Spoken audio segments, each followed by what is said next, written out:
Welcome to the environment section. We're going to be talking all about mold illness here. Now, I definitely do not want to fearmonger you. Mold illness is not everyone's issue, but what is everyone's issue is going to be nervous system. And whether you have mold illness or not, your main thing and your main focus is going to be nervous system regulation. Now, for myself, mold illness was a huge part of my healing journey. I wish I would have known about mold illness earlier, but there are a lot of things that I learned when going through the healing journey, and I really want to make sure that you are all equipped with the tools to learn about mold illness, what to do, what not to do.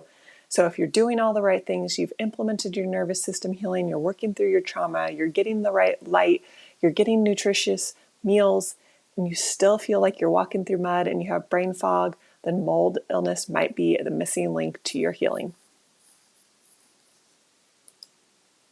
So why is mold dangerous? Mold makes chemicals. It makes a thing called mycotoxins. Mycotoxins are fat-soluble chemicals that get into your body, that can get into your organs, that get into your brain, and it's what mold spits out. It's like, we call it stinky farts. It's like mold isn't the problem, it's what it releases, which is those mycotoxins.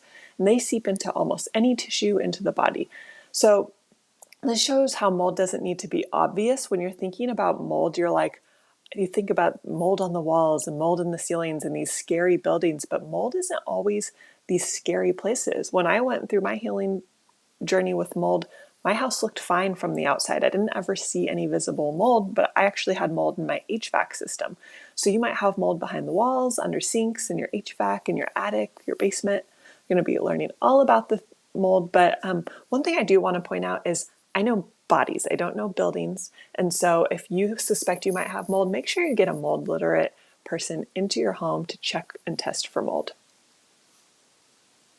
So why is mold so awful? Mold illness isn't about those mold allergies or dusty basements. It's about the mycotoxins. Remember, those mycotoxins get into your organs. And so it's essentially a chemical. It's a gas that gets into your body, and your body doesn't think it's safe, which it isn't, because you don't want to be breathing mold all the time. You don't want your environment to be unsafe. And when you have mold, your environment is essentially unsafe. Your body is detecting a danger. So if you're doing all these nervous system exercises, you're trying to calm your body, but you're still in the environment that's causing danger. So it's kind of this loop. Now, when I say that, I want to make sure that you don't just abort your nervous system exercises. Nervous system exercises are crucial when it comes to mold healing. We'll get more into that in a second. But when you think of mold, it's not the mold itself, it's the mycotoxins. It's what those molds produce. Mold also shuts down all three phases of your detox pathways. So your detox pathways are not going to be working optimally. Your digestion is not going to be working optimally. You're not going to have a ton of energy if you're in mold, because your body isn't, all these systems aren't separate from your body. They're part of the whole body. Your detox pathways are a part of you. It's not detox pathways body. So when your nervous system perceives that danger, whether the threat is visible or not, it shifts you into that protection mode, fight, flight, or freeze.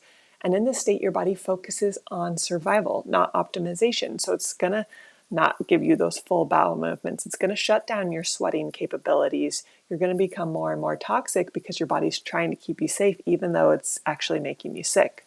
So that's why making sure that you're having regular bowel movements is crucial. I really like the Cellcore bowel mover if you're not having at least one solid bowel movement a day.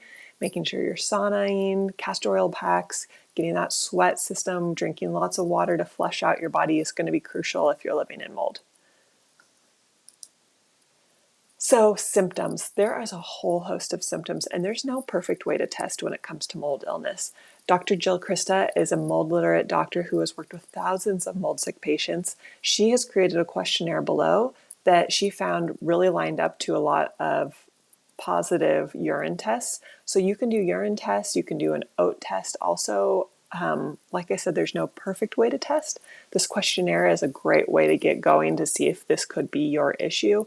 For me, I just did a simple, when I leave my home for a weekend, do I feel better? And when I go back, do I feel worse? For me, the answer was always yes. I always felt better when I left my home, even if it was by the end of the day, and then I'd get home and I'd wake up and I'd feel awful. And for the weekend, I would feel awful. So that's another really simple, free way to test. Do you feel better if you're away from your home for a couple of days? But check out the resource below because that's going to be another really easy way to test. How is the nervous system involved? So suspecting mold does not give you a reason not to do your nervous system exercises. In fact, you might want to double down because your body is really thinking that it's not safe. So mold doesn't just make you tired, it makes you hypervigilant because it's detecting a threat within your environment, within your home. And that vigilance keeps your body in that fight, flight, freeze loop that's creating these chronic symptoms. So supporting your nervous system is going to be crucial if you suspect mold illness because it slowly dysregulates you. I didn't feel like I was dysregulated when I was living in mold because I was so tired to even think. Little did I know that was a big reason why I wasn't getting better, is because I had this hypervigilance always going on in the background, trying to suspect that danger and keeping me in this loop of making me not feel so good. So nervous system healing is going to be crucial here. And this is really something I wish someone would have told me sooner, because once I started healing my nervous system and working on getting that mold out of my body, I felt so much better. And why does this matter for your healing journey? Again, this is not to scare you. It's not to create this hypervigilance in your body. It's to connect pieces. And if there's a missing piece here, which is your environment, we want to make sure that you're in a good healing environment to fully heal. Your body is trying to get your attention by these symptoms. And if you're doing all the things correctly and you're still having symptoms, we're missing something. And that missing something could be mold. So check out this module below if you suspect mold is a part of the reason why you might not be feeling so good.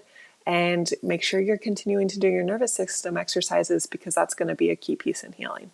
So check out the modules below, and I hope this helps put some pieces together for you.